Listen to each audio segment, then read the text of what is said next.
Hello everyone, I am Tyler Caldwell with SmokingPipes.com, and today I get the privilege of sitting here with Mr. Mike Rosales, owner of RoMa Craft Cigars. And today we're going to give you a little bit of a history and Mike's involvement in the tobacco industry. So let's hear it. Okay, well thank you all for having me here, and super excited to kind of give a brief rundown. Again, I'm Michael Rosales, so also known as the Ro of RoMa Craft. So RoMa Craft is basically Michael Rosales and Skip Martin. So Ro and Ma, the first two letters of the last name. So I never realized that. Yeah, that's the reason why the M is capital. Most people will kind of skip that and just But yeah, so we started the company. Kind of started working on the whole project in 2010. At the time. So, I basically, my background was in real estate. I was doing real estate development kind of stuff, and got partnered up with some people in Costa Rica working on a project, and then met some rollers that were making cigars, and really just kind of tapped in with them. And I was not a cigar smoker, like a heavy. I was not in the industry at all. I was just a casual person, and so I started buying cigars and giving them as gifts to people who came and kind of visited the project we were working on. And then their son wanted to work on his English and wanted to come to the States, and he could make cigars. So I reached out to a local cigar shop in Austin, asked them if they'd be interested in bringing in a roller and sponsoring them. So I imported some tobacco and sponsored his visa, got him working in the States. And then that led into 3 or 4 other rollers all across Texas. And then during that time, my partner, Skip Martin, was working with Dell. So he did mergers and acquisitions and global operations for Dell, and but was a heavy cigar smoker. And so we kind of ran the same circles. And he had invested into a cigar shop in Galveston, and eventually ended up kind of taking it over. And it had built a nice little business kind of on the side. And it got hit by a hurricane. So I want to say in 2008, it got hit by Hurricane Ike. And so, he was kind of looking at, does he open up another cigar shop, or does he go into making a brand, or, really kind of trying to find himself in another investment opportunity. And, so anyway, so we he had brought over some cigars that he was getting from Christian. So back in the day, whenever he had a cigar shop, he would take consumers, down to a Christian shop before they sold to Davidoff, and kind of like what people have done with the Lost and Found. He would kind of buy some either abandoned projects or cigars that he thought was really good, and he had kind of this escaparate in his humidor, and some different price points. Sure. But there was one particular that he really liked, and he had a handful left, and he brought them over to us and asked if we could make something like that. And and the tobacco that we had in the States was not nearly heavy enough or dark enough or rich enough. So we took them apart, and Raul's like, we don't have anything here, but my brother Esteban, who was running Scandinavia at the time, could help you with that. So we started working on basically what became the CroMagnon. Okay. And so that was late 2010. And so the cool thing about Skip was he had a huge following on Twitter, because back then, you didn't have, Facebook and Instagram and stuff like that. Back, I want to say it was like MySpace and Twitter were the only ones that were, kind of available. And so, but he had a huge following because, the people that would come into Galveston would usually through the cruise ships. And so, he would sign up for kind of like their news offering. And so he had a huge following on Twitter. And so he was basically kind of highlighting and taking pictures and just kind of talking about the process of making the cigar itself. And once we kind of finalized it, guys were hitting him up saying, hey, sell me a $5. And so, I'd get on the phone and I would call people and get their credit cards, and his kids were over there, stuffing envelopes of cigars, and we were mailing them out. And we were doing like 5,000 cigars a month, just all through mail order. And so then eventually a lot of cigar shops that were carrying or working with me through the rollers were like, hey, I'm starting to hear some buzz about this cigar, and would you sell it to us? And I'm like, well, I don't know. It's not really my cigar. It's a project that I'm helping out with, but it's really, it's Skip's cigar. And long story short, I went to him and said, hey, I think we could actually scale this. And so in January 2011, February, March, and then May, we were doing about 5,000 cigars a month, all through mail order. And then we get a phone call from Esteban saying there's no more broadleaf. And so, Skip's like, well, just go buy some. How much you need? And it's like, well, it doesn't really work that way. You find out it's not that easy. Yeah. So he's like, well, so he was friendly with Jonathan Drew. And so actually that year in 2011, we go down to Nicaragua. And at the same time, the Nicaraguan Tobacco Festival was going on. So we went over and we met with Gustavo Cura. And Gustavo was like, yeah, I got broadleaf. Shows us all the broadleaf. And so we end up, buying, I want to say it's like 350 pounds of broadleaf. And he's okay. So then he's like, well, I also have this other stuff. And so we start looking at some Habano wrapper. And the idea is that, obviously if CroMagnon wasn't going to be available all the time, or the broadleaf for CroMagnon, then we wanted to have a backup, which was the Habano version, same blend, just different wrappers. And but it's a Ligero priming, so it's a heavier, thicker wrapper leaf. And so we bought like 500 pounds of that. And so, during this time, it's like, we're trying to figure, like, we hadn't really created a company. We really hadn't really, it was like Skip's project, but yet we kind of jointly ventured on this, big tobacco purchase. Because we also bought some Arapiraca, which was the Brazilian that you had in your hand, and then we blended up the Connecticut, which was the cigar that I had smoked. And so Skip's like, okay, great, when can we start making cigars? And so he goes, well, you probably another 13, 14 months, because you got to go through all the fermentation process, sure. Right? So this stuff was early on, and so by default, it was like, okay, well, we have to figure out what we can make to continue to make cigars. And so we came up with the Intemperance brands, which was the EC and the BA, and which was, kind of this thought process that would, tobaccos that would always be available. We could make cigars, at least with those types of wrappers. And so anyways, long story short, they're like, so the idea that was we would launch at the next following year's trade show. Okay. So all that tobacco kind of goes into fermentation. We decided to build out the small factory, which was behind Esteban's house. And then, so we started making, small production runs, and so Esteban worked for another factory.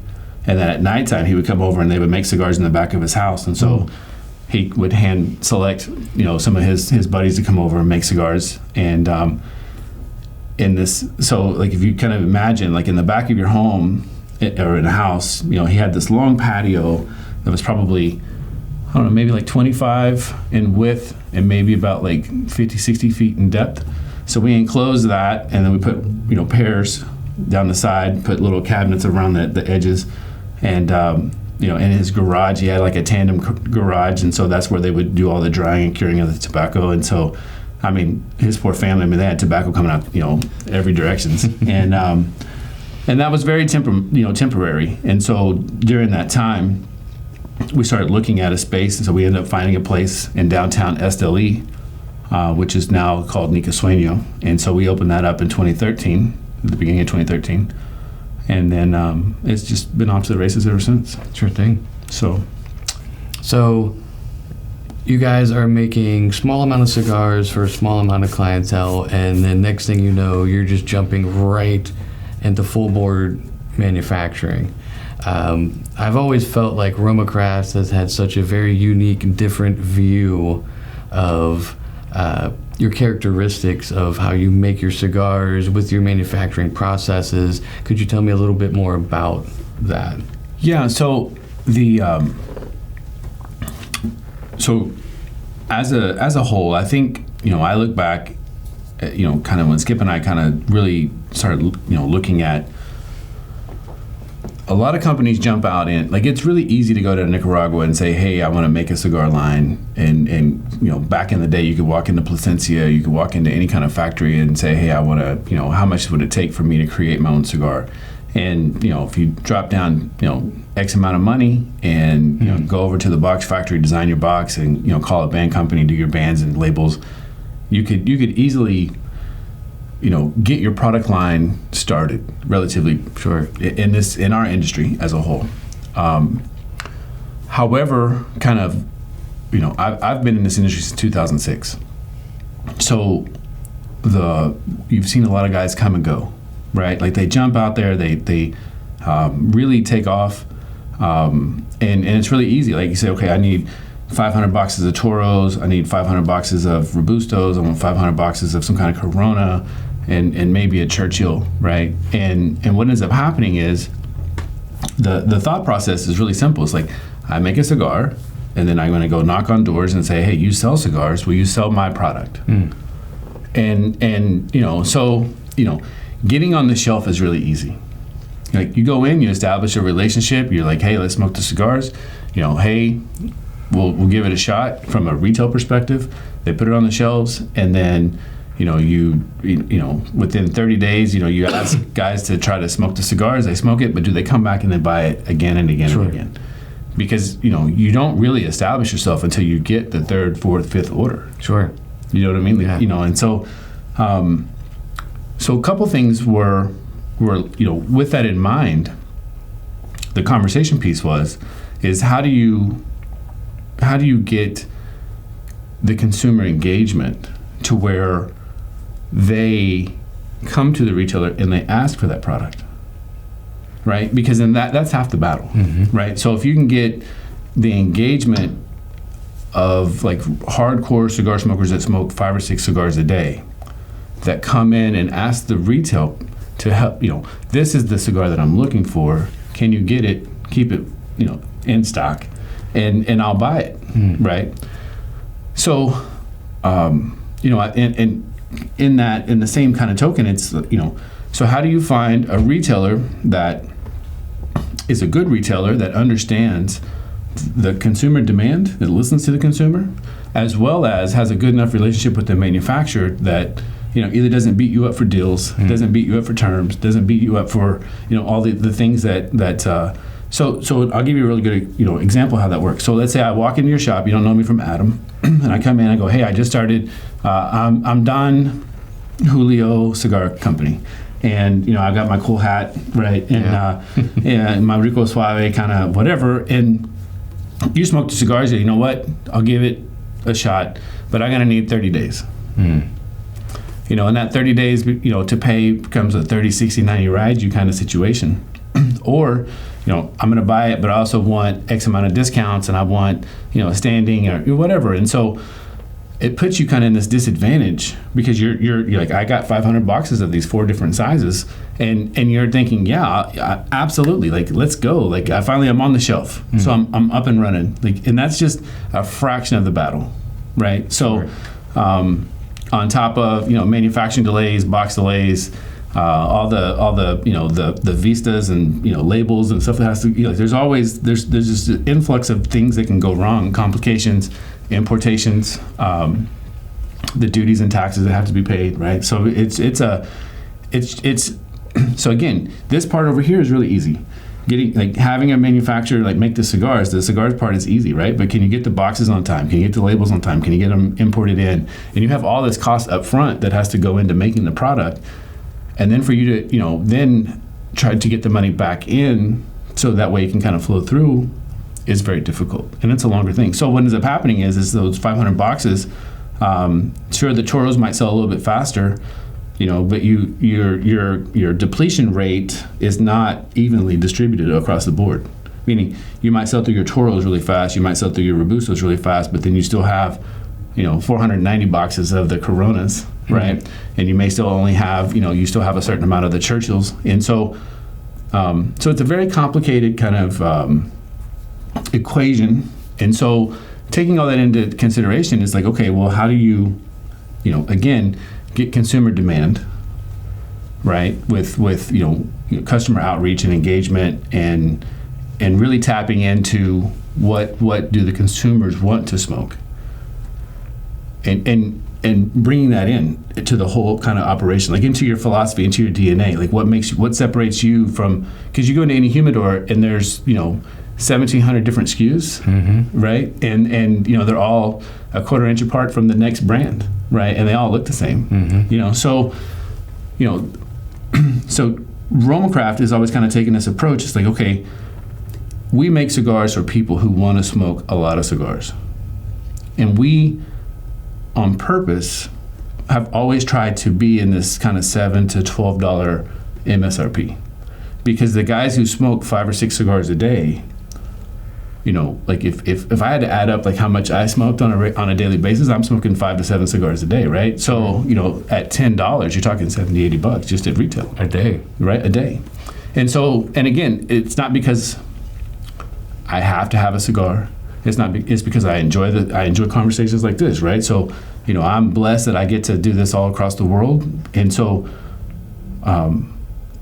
the challenge then, so if kind of like what you want to do to the consumer engagement, working backwards, and say, okay, I want to be in this price point, but I want to use heavier, thicker types tobacco. I want to use tobaccos that are unique and a little bit rarer, people don't use. And I give a really good example.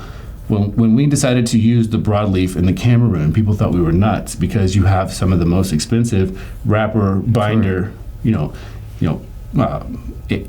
in the cigar, right? In the Brazilian, we were doing the Brazilian Indonesian. A lot of people don't like using Arapidaca, especially on a natural, because it's what we call, it's hydroscopic. So it releases and consumes humidity at the same rate, right? So you can get, splits and tears in the wrapper leaf. So, but at the same time, when we kind of came up, was kind of part of, in the middle of kind of the craft, beer kind of boom, right? When, Jester King was doing, open fermentation in different variants and bottles, right? To kind of see like what the expression would be in the bottles. And so we thought that was fascinating. So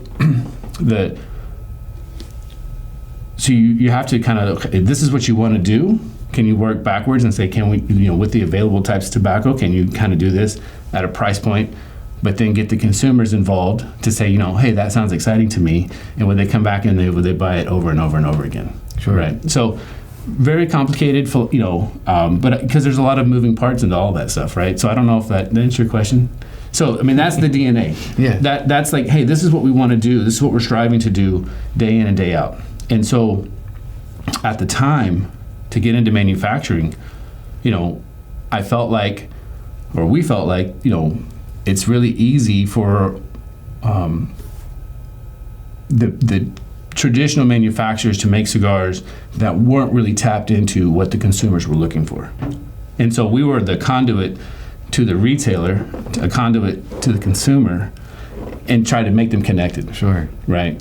So by having this kind of social media presence that allows people to interact with us directly, and then put out a product that they would find would be really kind of interesting at a price point that they felt that they could afford, then that's where, we felt like on the manufacturing side with the business analytical side that Skip kind of brought to the table, that we could basically bring it all together. Right. And that was kind of the reason why we kind of got into the manufacturing stuff. It's not easy. It is absolutely not easy. I mean, because Mother Nature is funny sometimes. Again, we've had to pivot. We were talking about the broadleaf. Broadleaf was not available in 2011, or whenever we first started doing it, 2018, and then again, here in 2022, broadleaf was just not good, or as accessible, and so we've had to pivot. And now we're doing the Pennsylvania broadleaf, right? So. Now, the cool thing about what we do versus like a larger company, like if we came in and we blended the cigar and said, hey, we just came in and we made this, high texture tobacco, extremely well fermented, there's a bean counter over in the corner that says, okay, well, how much wrapper leaf and what's the cost based on, how much did we pay for it? How much was the binder? How much was the filler? How many could you make? And And if you're a massive company, our limited production runs are usually, if it's an annual drop, maybe in that 2,000 boxes.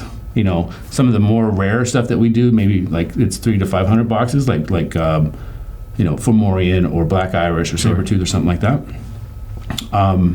Which is kind of a joke to a larger company because they've got 3,000 accounts in the United States to service, where we have 350.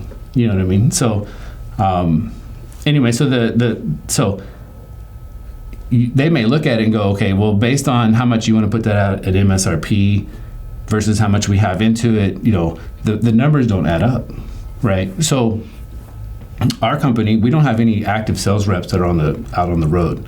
Everything is done kind of in-house through Austin, and that's how we're able to keep our price points down, right? So if I had to pay you to go travel around and hit shops, you would have to pay me a lot. And you think about it. I mean, an average hotel nowadays is about $140 a night, $135 a night, right? On top of your car expenses and food and allowances or whatever. And and again, so like for me, you kind of look at it from an economic perspective. You say, okay, hey, if the Carolinas is your territory, if I had to fly out and visit some shops, and hopefully you have to cover your costs, right? So how much do you have to sell on top of your time away from being at your work, right? So anyway, so there's a lot of these complicated things. So we try to take all that stuff out and say, okay, how can we do this in a way that allows us to offer a fair price for a very, very good cigar that would rival anything in the $15 to $25 kind of price point that's really $12 or $10 to $12. Yeah. So that's but we control all of that. The only thing that we don't control is we don't grow our own tobacco, right? But if you buy right, and you can, and I think that's where the magic really happens at, is to look at the tobacco and go, hey, this is where I think it will be in 7, 8, 12, 13, 14 months or 2 years down the road. If you can do that well, then you can mitigate a lot of your risk. So you mentioned that you limit yourself to 350 accounts. I'm assuming that's because you limit to how many cigars you make every year?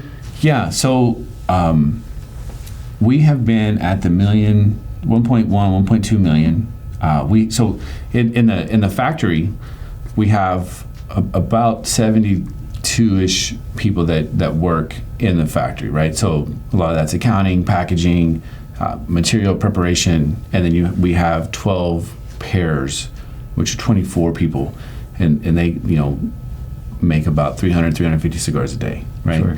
So mathematically, really what it comes down to is you have a certain amount of raw goods, and the raw goods as it is being made is now being changed from raw goods to finished goods, right?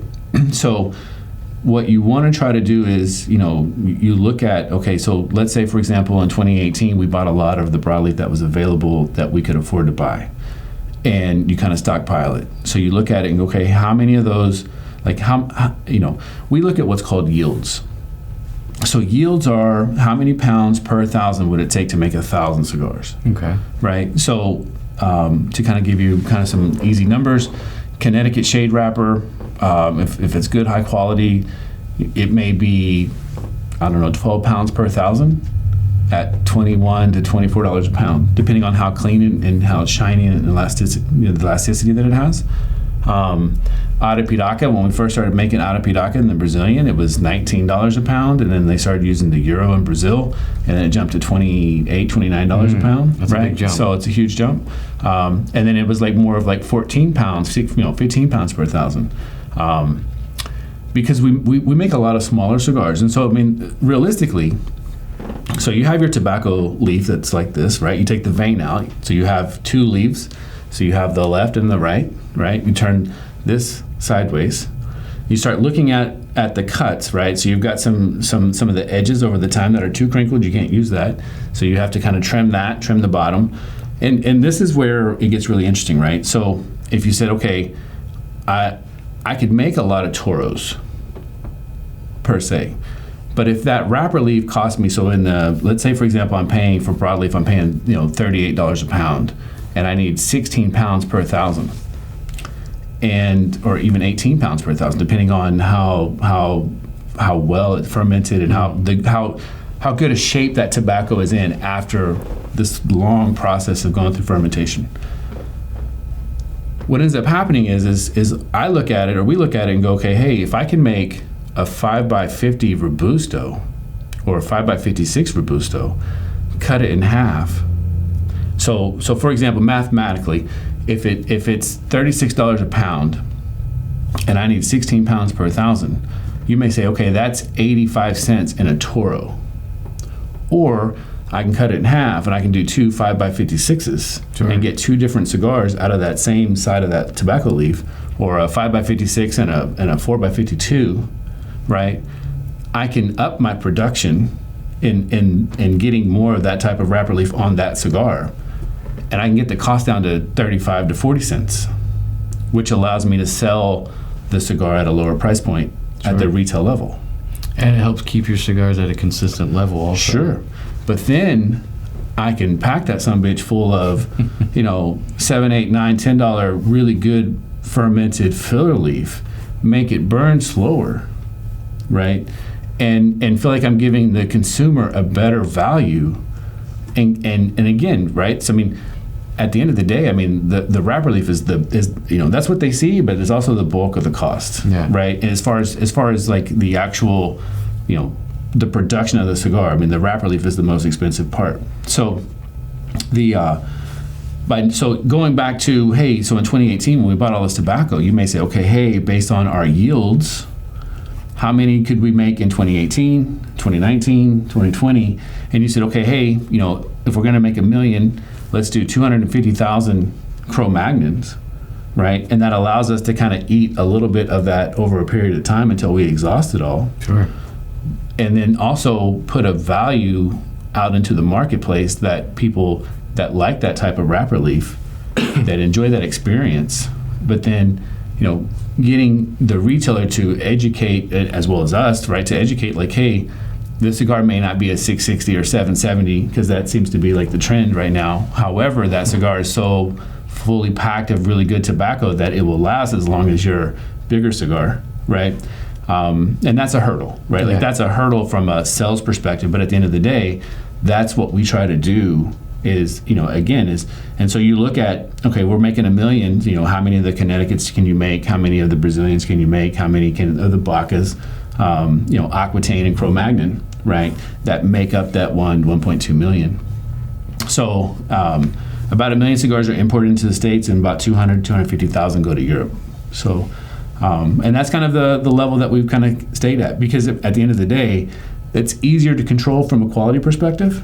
It's easier to control from a level of your cost, as far as making sure that you have the accessible types of tobacco to maintain that on a year in, year out basis. And so if you know that you're kind of capped at limit, space is a big deal too, right? So whenever you have this type of again, you got Palones working, you have the daily tobacco stuff that they're using every day, the cigars that you have to once they house them. So we age, all our thicker tobaccos 16 weeks. So if we made a cigar January 1, week 1 of the year, that cigar would stay in for 16 weeks in aging.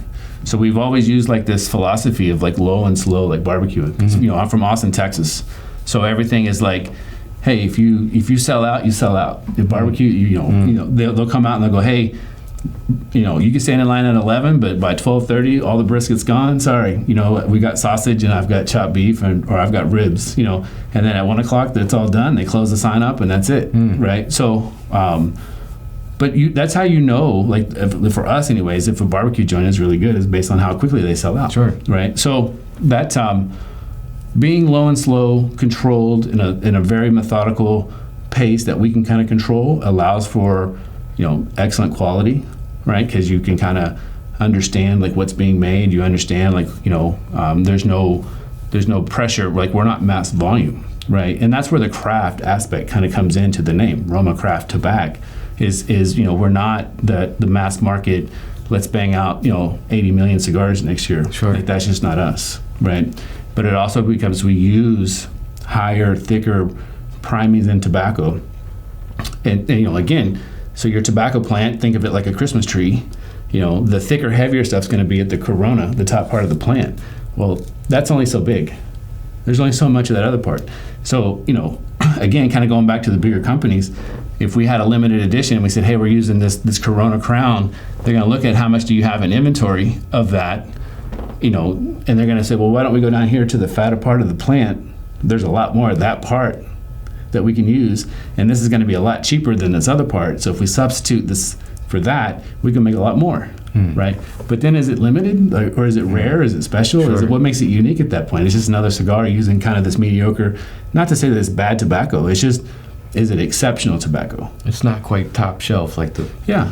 So, and that's kind of and again, that's what kind of separates us from a lot of other people. Like we didn't invent making cigars. We didn't invent, the whole cigar process, but we're disciplined enough to do it the right way, the way that we think that consumers want it to enjoy it. Very interesting. So you touched on a couple names of blends that you guys produce. So let's go into a little bit about those, like each and every one, if you don't mind. We know that you started with the CroMagnon, and then you eased your way into the Habano with the Aquitaine. Mm-hmm. What was next after the Aquitaine? Well, so you had the Intemperance brands, and the Intemperance brands are designed to be $6.50 to $10 high quality value cigar. Sure. That you can smoke. And what's really interesting is, so we started off with the 4 lines. So you had the Intemperance Ecuador, Connecticut, which had Indonesian binder, Nicaraguan, and Dominican, as well as the Brazilian Arapiraca, which is like a Maduro, that is also Indonesian, Nicaraguan, and Dominican. Different filler leaves inside the blend. However, the price point at the time when we kind of launched, this is 2011, was kind of in that $6.50 to $8 price point, maybe $9. Now you're kind of in that $7 to $10 Sure. price point with kind of inflation stuff. And so we recently have added Whiskey Rebellion, which came, I think, in 2017, which is a Habano wrapper, more like a Rosado kind of, sure. Actually, what I'm smoking now. And then recently, last year at the trade show, we launched the Volstead, which is Sumatra blend, which is what you're smoking. And my personal favorite. And so the concept in this portfolio was, one, it's a prohibition piece. So when we started, Skip and I sat down and we're kind of talking about, okay, what are some of the things that as you kind of start to launch a company, what are going to be some of the things that you're going to run up against that are going to hurt challenges? Sure. Right? And so obviously the retailer relationship was number one that we kind of talked about. Picking guys that could hand sell, that could understand, like, oh, hey, you like that cigar, let me show you this, and cross sell over into, like, I know this is in your wheelhouse, mm-hmm. like, you're gonna love the cigar, right? And picking those types of retailers that hand sold, that knew the consumer base, and had relationships with them. That was number one. The second thing was, okay, the FDA, and at that point it wasn't even FDA, it was just more of government in general, right? So state regulations, being able to smoke, smoking bans, tobacco taxes. Because when I started in 2006, S-chip was recently passed, which added the 42.5 cents at the importation level. And then you have each different state has its own different types of regulations, right? And so, and then the federal government, so understanding like that was going to be a bigger challenge and obstacle because it was kind of unknown, we kind of created the Intemperance brands, right? So you were either temperate or you're intemperate, so you either abstained or you took part, and that was the prohibition propaganda stuff that they used to start the 18th Amendment. So you have the Ecuadorian Connecticut 18th Amendment, mm-hmm.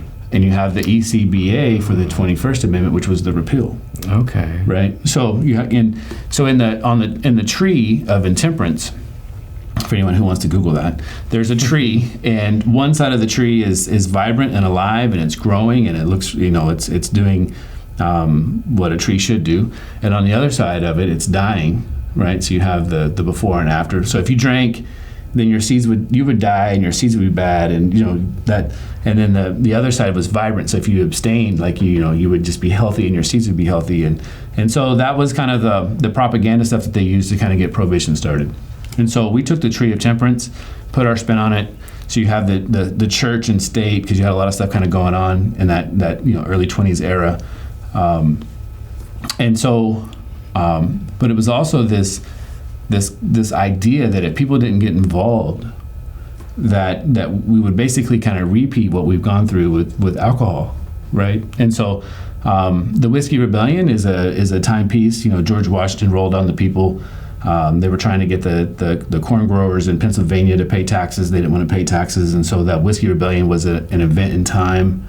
And so all the names of the cigars, like in the Volstead, basically are timepiece or relevant.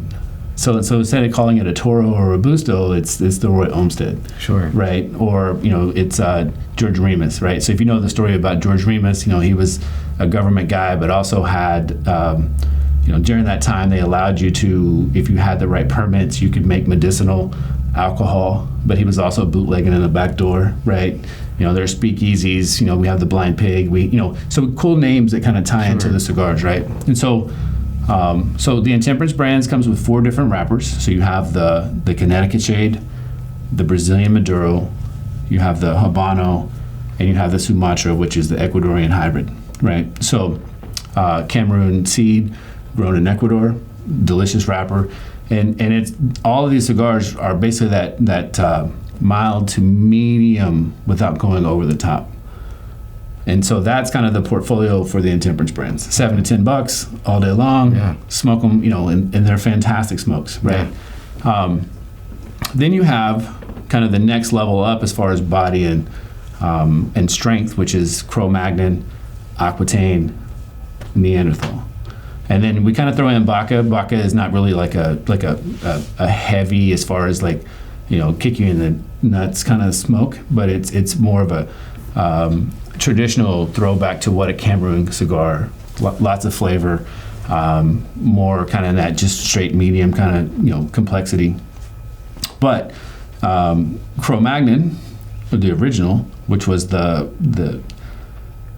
had the U.S. Connecticut broadleaf, Cameroon binder, Nicaraguan filler, and then you had the Aquitaine, same blend, which was the CroMagnon, or I'm sorry, you had the Habano, Ligero, Cameroon, and Nicaraguan filler. And then recently at this year's trade show, we've just launched the new CroMagnon Pennsylvania, which is a Pennsylvania broadleaf wrapper.